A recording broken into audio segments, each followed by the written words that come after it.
For today's video mga ka-idol, galing nga po pala ako dyan sa stock room mga ka-idol at may dala-dala ko dyan na tire restore. Tama po mga ka-idol, tire restore po yan. Kakabit natin yan dito mga ka-idol. Control ng heater yan mga ka-idol.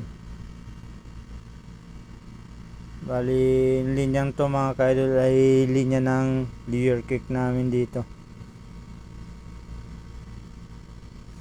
Nga po, pinag-uusapan namin dyan mga idol na papatayin namin yung power, pero bago po namin patayin yan mga idol ay magpapaalam muna kami dyan sa leadman kasi mamanual nila yung wire band, steel band pala mga idol, kasi pag nila minanwal yun mga idol maaaring mag-warp yung wire band kasi mainit yung loob ng oven. Ayan na nga po at tinatanggal ko na dyan yung papalit namin mga idol. Hinahanda na namin yan mga ka-idol para dun sa, at bubuksan namin yan, titingnan namin yung loob kung saan pwede namin check namin yung pagwawiringan mga ka-idol. Yan na nga po mga ka-idol, bukas lang. Yan na nga po, makikita yung itsura nyan mga ka-idol sa loob. Yan na nga po yung itsura nya mga ka-idol.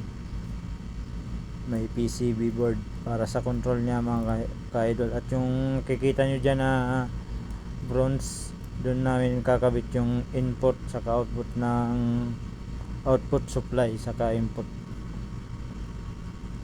Yung input nya galing dyan sa amin circuit breaker, may bus bar dyan sa loob, galing yan doon mga ka-idol.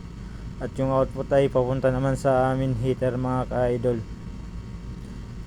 Bali 3 zone oven yan mga ka-idol, may zone 1, zone 2, zone 3 at may top bottom na heater dyan mga ka-idol, kaya ang daming tire restore dyan mga ka-idol.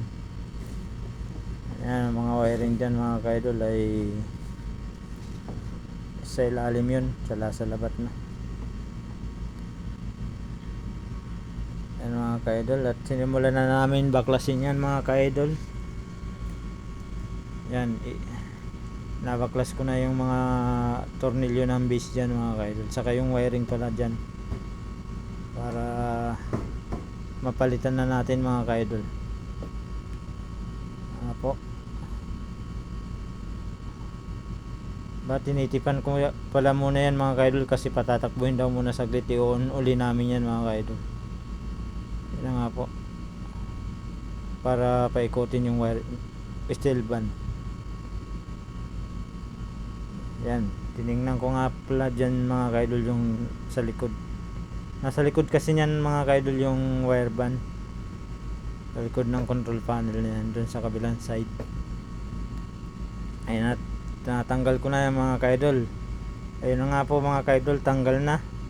At kukunin natin yung bagong pamalit natin dyan na tire restore mga ka-idol. Yan, bali sisit up pa natin yan, yung base dyan lalagay natin yan sa, kukunin natin dun sa tinanggal natin luma. Yan, ipipit muna natin yan dun sa kung kasya, kasi medyo malaki yan mga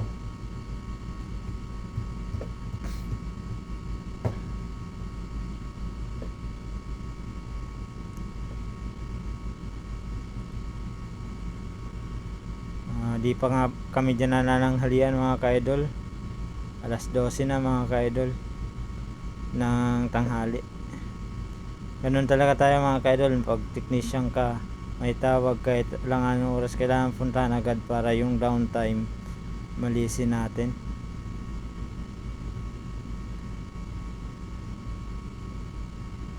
Sino ba sa inyo nakakaranas ng ganito? Hindi pa kayo kumakain dahil may trouble pa. Alam ko sa mga technician dyan, ranas ninyo yung ganitong sitwasyon mga idol. Comment naman dyan mga ka-idol kung ganito rin yung, kung nakaranas din kayo ng ganito mga ka-idol,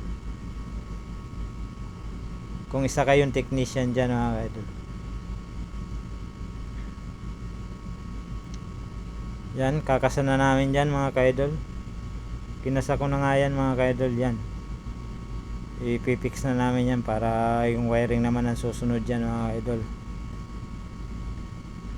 Ipitan na namin yan mga ka-idol. Yan. Kasama ko pa nga pala dyan mga ka-idol, yung senior electrician namin dyan. Bali 34 years na yan dito mga ka-idol. Si Kuya Igay.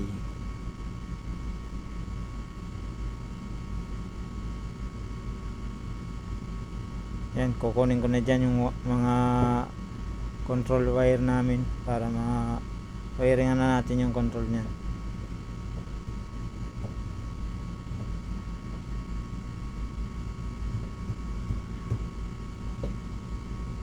Ang problema nung tinanggal namin dyan mga kaidol ay shorted na yung thyristor nya.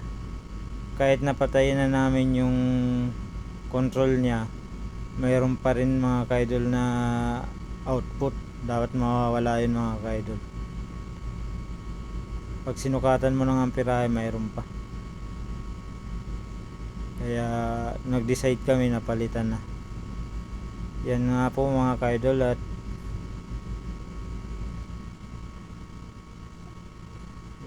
wawiringan na namin yan mga kaidol.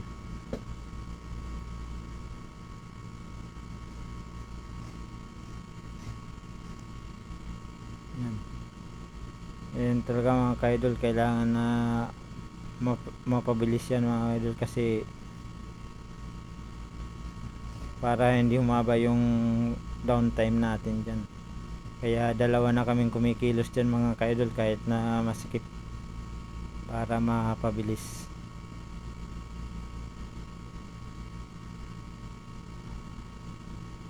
Kailangan na rin patakbuhin yung wire band para di na sila mahirapan dun mag manual.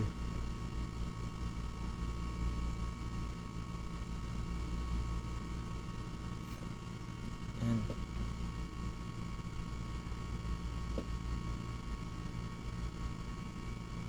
Bali ba, unahin namin dyan yung input saka output ng thyristor.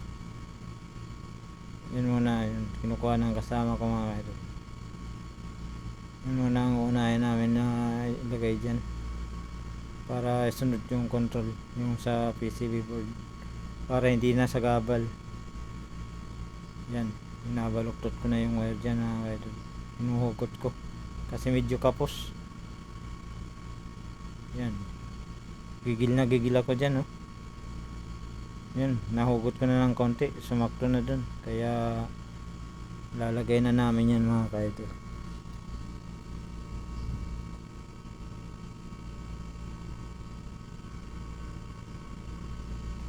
So nga pala mga kaidol, follow nyo naman ako kung at panoorin nyo yung mga video ko para ma-inspired ako na gumawa pa ng mga video. Itutur ko kayo dito sa planta namin. Thank you mga ka-idol. Ano nga po mga ka-idol, tuloy-tuloy pa rin ang pagwawiring namin dyan mga ka-idol.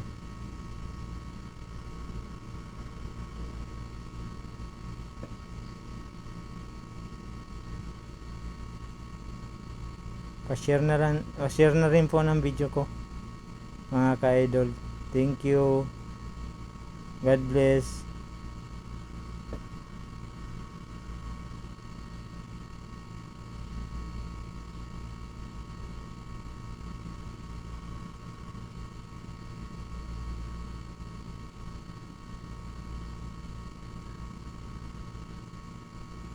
Yan, winawiringan ko na yung control niyan. 24 volt supply niya mga ka-idol.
Yan, tapos na kami dyan mga ka-idol.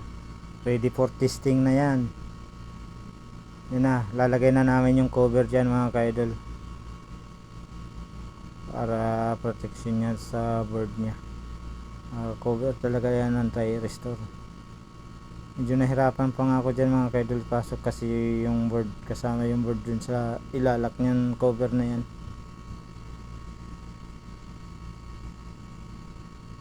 Yan, pasok. Tornilyo na yan mga ka-idol.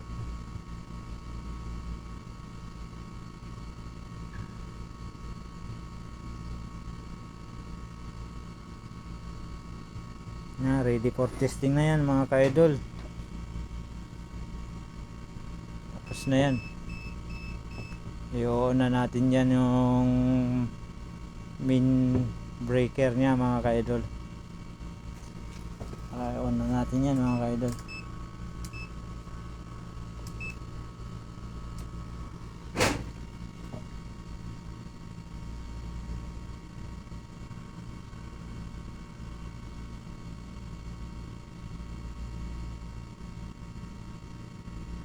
Yan, tinotornilyo pa namin yan yung cover nya.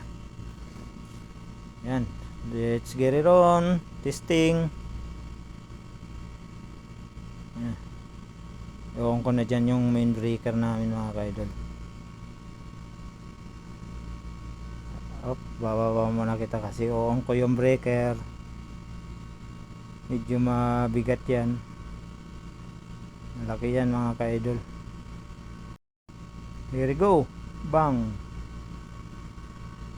Okay. Yung testing na. On na yung unang i-on dyan yung wire band, tapos exhaust, tapos yung hood exhaust, mga heater mga ka-idol. Kukunan ko ng amperayan mga ka-idol. Yan, nasa 82 amperes. Ganun kalakas ang heater mga ka-idol. Yan, puro thyristor yan mga ka-idol. Peace mga ka-idol. Yan nga pala si Has